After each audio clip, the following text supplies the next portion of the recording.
Guys, ito yung mga bawal sa mga gustong na-monetize sa Facebook Reels. Meron tayong tinatawag na prohibited format. Yan yung mga type ng video na hindi pwede sa monetization. Ibig sabihin, hindi mo pagkakakitaan. Siguro guys, meron din mga nagtataka sa inyo kung bakit masipat na mo mag-upload ng Reels. Madami din naman views. Bakit hindi pa na mo monetize o bakit hindi pa na-i-invite sa ads on Reels? Baka kasi, ganito yung mga videos na ina-upload mo. Number 1, bawal nga kasi ang static videos. Yan yung picture, tapos gagawin mong reel. Bawal yun guys, bawal ang picture sa reels. Bawal din ang static image poll. Yan naman yung reel o yung video na nilagyan ng question. Nilalagyan ng question para mag-comment ang mga tao. Kapag kasi madami nagko-comment, tataas din ang views, tataas din ang engagement. Bawal nga yun guys. Paano yung madaming picture? Yung slideshow, pwede ba?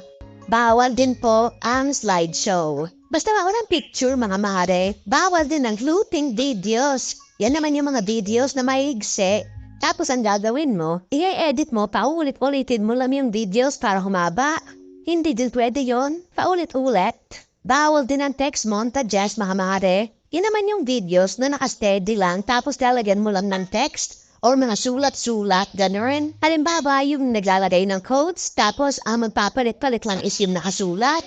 Tapos yung image naka-steady lang, bawal yun guys. Bawal din ang embedded ads. Ibig sabihin, wag mong ilalagay sa video mo or sa content mo yung mga ads na pine-play ni Facebook. Alamin mga ads na lumalabas sa mga video sa Facebook, yun, wag niyan nanahawin, gagalit yun.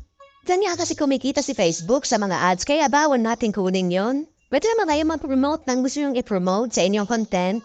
Basta huwag nyo lang kukunin yung ads ni Facebook para maging content nyo. Tapos guys, tip ko lang alam po madaling mahihilig mag-upload ng mga slideshow. Next time, ang gawin nyo, imbis naman picture-picture kayo, video ang gawin nyo, yung mga 3 seconds lang, tapos saan nyo pagsama-samahin. Pagbugulat kayo, mas maganda ang effect kaysa dun sa mga pictures na pinagsama-sama. Ganyan ang ginagawa ng mga content creator kahit ang mga artista din yan. Tapos guys, huwag masyadong may yung camera, tsaka kung meron tayong gustong sabihin sa inyong vlog or sa inyong video, kailangan clear yung boses nyo, clear yung sinasabi nyo.